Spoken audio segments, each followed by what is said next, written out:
नमस्कार दोस्तों, आप सबका स्वागत है आपके अपने चैनल गवर्नमेंट एग्जाम स्टडी में। दोस्तों, आज हम यहाँ पर जिस टॉपिक की बात करने जा रहे हैं वो आपकी परीक्षा की दृष्टि से बहुत ही महत्वपूर्ण है। यहाँ पर बहुत इंपॉर्टेंट आज हम आर्टिकल्स के बारे में पढ़ाई करने जा रहे हैं। जैसा कि आपके टॉपिक्स में आपको पता है, धर्म है, भाषा है, जातीय संबंधी चीज़ें हैं, जातिवाद है, उन्हीं संबंधित यहाँ पर कुछ आर्टिकल्स आपको बताए जा रहे हैं। देख लेते हैं। पहला आर्टिकल आपको दिख रहा है 25 से 28, यानी कि आर्टिकल 25 से 28 की अगर आप बात करेंगे दोस्तों, तो 25 से 28 आपका किससे संबंधित है? ये आपका धार्मिक स्वतंत्रता के अधिकार से संबंधित है। तो 25 से 28 मोटे तौर पे आप समझ लीजिए धार्मिक स्वतंत्रता का अधिकार होता है। आगे देख लीजिए, अगर हम आर्टिकल 25 की बात कर लें तो आर्टिकल 25 आपका क्या होता है? आर्टिकल 25 दोस्तों है आपका किसी भी धर्म को मानने, उसका आचरण करने या फिर उस धर्म का प्रचार करने की स्वतंत्रता होती है। ठीक है, आर्टिकल 25 के थ्रू जो आपने देखा है कृपण वगैरह जो आपके सिख लोग धारण करते हैं वो किसकी वजह से है? वो आर्टिकल 25 की वजह से। यानी कि आर्टिकल 25 से आपको अपने धर्म को जिस प्रकार से आपका धर्म कहता है वैसे रहने की, आचरण करने की, हर चीज़ की स्वतंत्रता होती है। नेक्स्ट आर्टिकल देख लीजिए। नेक्स्ट आर्टिकल आपका आर्टिकल 26 है। आर्टिकल 26 किस संबंधित है? ये संबंधित है कि व्यक्ति को अपने धर्म के लिए संस्थाओं की स्थापना और पोषण का संपत्ति के अर्जन का अधिकार होगा। यानी कि आपको इसका मतलब क्या है कि व्यक्ति अगर अपने धर्म के लिए किसी जगह मंदिर या कुछ बनाना चाहता है, उसके लिए पैसे जो आप देखते हो ना कलेक्ट करते हैं कि आप मंदिर का निर्माण हो रहा, पैसा दे दो, तो वो सब करने का अधिकार होता है। ठीक है, टैक्स वगैरह की बात करें तो कितना पैसा उसमें टैक्सेबल होता है, कितना नहीं, वो सब आपके लिए नहीं यूजफुल। आपको खाली इतना जानना है कि धर्म के लिए संस्थाओं की स्थापना, पोषण और उसके संपत्ति के अर्जन का अधिकार होगा। जितने लोग मुझसे पीडीएफ लेते हो उन्हें पीडीएफ अभी शॉर्ट नोट्स में मिल जाएगी, और जिनको लेनी हो, जो इंटरेस्टेड हो, तो आपको 8957215956 इस पर आप व्हाट्सएप करके पेमेंट करके ले सकते हो। ठीक है, चलो आगे देख लेते हैं। नेक्स्ट हमारा क्या है? आर्टिकल 27। ये क्या है? विशिष्ट धर्म की अभिवृद्धि के लिए करों के संदाय के बारे में स्वतंत्रता है। ठीक है, नेक्स्ट देख लो। उसके बाद आर्टिकल 28 क्या है? 28 आपका है कि शिक्षा संस्थानों में धार्मिक शिक्षा या धार्मिक उपासना में उपस्थित होने के बारे में स्वतंत्रता। यानी कि बहुत से कॉलेजेस होते हैं जहाँ पे आपको पता है पर्टिकुलर रिलीजन ओरिएंटेड होते हैं। ठीक है, तो ऐसा आप किसी भी विद्यार्थी को, किसी भी स्टूडेंट को फोर्स नहीं कर सकते कि इसी धर्म को हम यहाँ बोल रहे हैं तो आपको ही बोलना है। ठीक है, उसका अपना धर्म होगा और वो उसको माने ना माने उसकी अपनी स्वतंत्रता है उसके बारे में। ठीक है, तो आर्टिकल 25 से 28 समझ में आ गया होगा, धार्मिक स्वतंत्रता से आपका संबंधित है वो। नेक्स्ट देख लीजिए, एक चीज़ बहुत आती है, आपसे पूछी जाती है, धर्मनिरपेक्ष क्या होता है? धर्मनिरपेक्ष क्या होता है दोस्तों? सभी धर्मों के महत्व को स्वीकार करना, उसी को धर्मनिरपेक्ष बोलते हैं। भारत आपको हमेशा बोला जाता है कि भारत में क्या है? धर्मनिरपेक्षता है। यानी कि यहाँ पर सभी धर्म, आपके हिंदू, मुस्लिम, जैन, ईसाई, सिख, सभी को क्या है? बराबर समानता और महत्व दिया जाता है। ठीक है, आगे देख लो। मौलिक अधिकार क्यों बता रही? क्योंकि मौलिक अधिकार आपका जो जातिवाद है वो संबंधित होता है। जातिवाद के लिए ही क्या है? जातिवाद के लिए बहुत से अधिकार आपके लाए गए जिससे कि इनको दूर किया गया।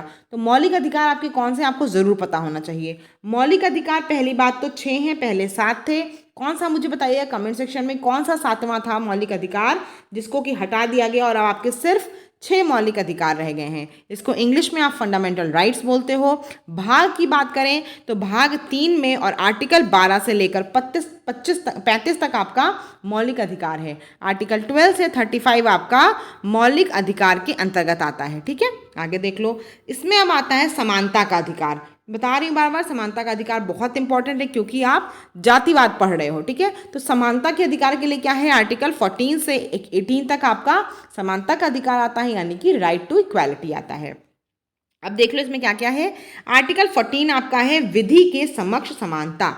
यानी कि आप किसी भी जाति, धर्म, किसी भी पद पे हो, कुछ भी आपका कोई चीज़ हो, सेक्स हो, कुछ भी हो, तो आपको क्या होगा? विधि के समक्ष, कानून के समक्ष सभी को समान न्याय मिलेगी। तो 14 क्या है? विधि के समक्ष समानता है। 15 क्या है? 15 आर्टिकल आपका है धर्म, वंश, जाति, लिंग और जन्म स्थान आदि के आधार पर भेदभाव नहीं किया जाएगा। यानी कि आपका इसमें होता है RRCSP, race, religion, caste, sex, place of birth, इन सब के आधार पर आज से भेदभाव नहीं किया जा सकता है। 16 क्या है, लोक नियोजन के विषय में अवसर की समानता, यानी कि सभी को समान समान अवसर दिया जाएगा किसी भी गवर्नमेंट जॉब में। से पहले क्या था, अगर किसी के वो पिता हैं किसान हैं तो होता था कि बच्चा भी किसानी ही करेगा, मोची हैं तो बच्चा भी मोची बनेगा। लेकिन आजकल आप देख ही रहे हो, अभी रिजल्ट आया यूपीएससी में, कितने बच्चों के माँ बाप कोई कारपेंटर थे कोई कुछ थे और बच्चे ने आईएएस क्वालिफाई किया, यानी यूपीएससी क्वालिफाई कर लिया है। तो अब लोक नियोजन के अवसर में समानता दी गई है। आर्टिकल 17 क्या है, आर्टिकल 17 आपका सबसे ज़रूरी आर्टिकल है। ये क्या है दोस्तों, आपका छुआछूत यानी कि अनटचेबिलिटी अस्पृश्यता का अंत है। 18 आपका उपाधियों का अंत है। पहले क्या होता था, जो बड़े बड़े लोग होते थे उनको एक उपाधि दे दी जाती थी, वो ऑटोमेटिकली एक उच्च पद पे पहुंच जाते थे। अब क्या हुआ, आर्टिकल 18 के थ्रू इन सारी उपाधियों का अंत कर दिया गया। ठीक है, चलो आगे देख लो। नेक्स्ट क्या है हमारा, नेक्स्ट है हमारे पास भाषाओं के बारे में बात कर लेते हैं। भाषाएं कितनी हैं, 22 भाषाओं को मान्यता प्रदान की गई है। कौन सूची में भाषाओं के बारे में लिखा है, 8वीं अनुसूची या फिर 8th शेड्यूल के बारे में। कौन कौन सी, देखिए पहले हमारे पास सिर्फ 14 भाषाएं थी, ठीक है। 14 के बाद देखो कौन कौन सी ऐड हुई हैं। 21वां अमेंडमेंट 1967 में हुआ, उससे सिंधी भाषा आई। 71वां संविधान संशोधन 1992 में आया, उससे कोंकणी, मणिपुरी और नेपाली आई। ठीक है, कोंकणी, मणिपुरी और नेपाली आई।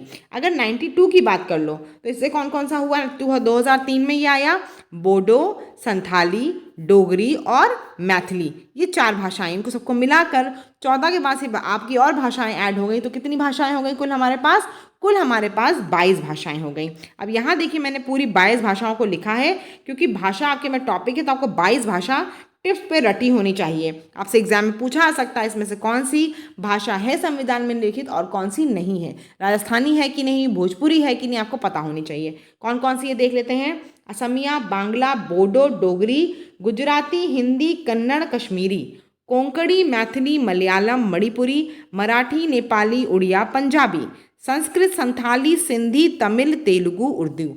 ये आपकी 22 भाषाएं हैं। 2 बार पढ़ लोगे, मुझे उम्मीद है कि उसमें से भाषा वाला क्वेश्चन कोई भी गलत नहीं करके आओगे, सभी को पता रहेगा 22 कौन कौन सी हैं। 14 हमारे पास कौन सी थी और उसके बाद 8 कौन कौन से ऐड हुई। सबसे पहले सिंधी हुई, फिर कोंकणी, आपकी मणिपुरी और उसके बाद कौन सी हुई, ये आपको याद रखना है। ठीक है, चलो आगे देख लो। उसके बाद आगे देख लो अब क्या है हमारे पास। अब हम आर्टिकल की बात कर लेते हैं, भाषाओं से संबंधित आर्टिकल क्या क्या है। देखो 350A आपका आर्टिकल है, उसमें क्या है, प्राथमिक स्तर पर मातृभाषा में शिक्षा की सुविधा अगर दी जाती है, वो किस आर्टिकल के तहत है, 350A। जैसे कि आपको पता है जो जिस राज्य का होता है वहाँ पर उस राज्य की भाषा उसको ज़रूर सिखाई जाती है। अगर आप उत्तर प्रदेश में हैं तो हिंदी भाषी आप हो, अगर आप चेन्नई वगैरह में हो तो तमिल में आप हो, तो आपको उस भाषा को सिखाया जाता है। वो किस स्तर पर, प्राथमिक स्तर पर, किस आर्टिकल से, 350A से।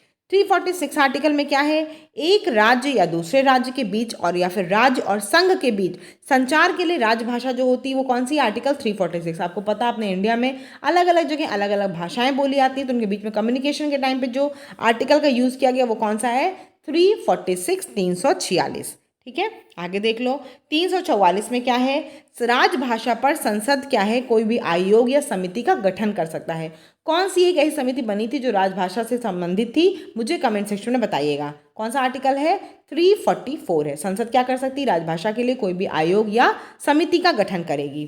345 देख लो क्या है, राज्य की राजभाषा या फिर भाषा जो है वो किस संबंधित है, आर्टिकल 345 से संबंधित है। आगे देख लो 349 क्या है आपका, 349 आपका है दोस्तों भाषा से संबंधित कुछ कानूनों को अधिनियमित करने के लिए, ये क्या है, विशेष प्रक्रिया है। ठीक है, भाषा से संबंधित कोई कानून आपको लगाना होता है तो उसके लिए क्या है, विशेष प्रक्रिया होती है, किस आर्टिकल के थ्रू, आर्टिकल 349 के लिए। ठीक है, तो आज मुझे लगता है बहुत इंपॉर्टेंट टॉपिक है आपका जो मैंने आपको पढ़ाया है। ये सारे आर्टिकल्स एग्जाम्स में आने के बहुत चांसेस हैं, क्योंकि देखो आपको बार बार बता रही हूँ, भाषा, धर्म, जातिवाद, महिला, इन सब से संबंधित जितने भी आर्टिकल है वो सब मैं पढ़ाऊंगी। तो कल फिर आपके लिए दूसरी वीडियो लेकर आऊँगी।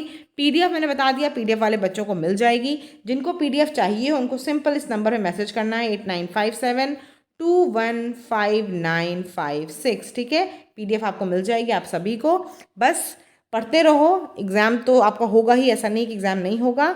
और भी कोई क्वेरी हो जो मैंने कमेंट पूछे हैं वो ज़रूर आप आंसर में बताना मुझे। कोई क्वेरी हो वो भी आप कमेंट सेक्शन में पूछ सकते हो। धन्यवाद। चैनल पे अगर नए हो गए तो चैनल को सब्सक्राइब ज़रूर कर लेना।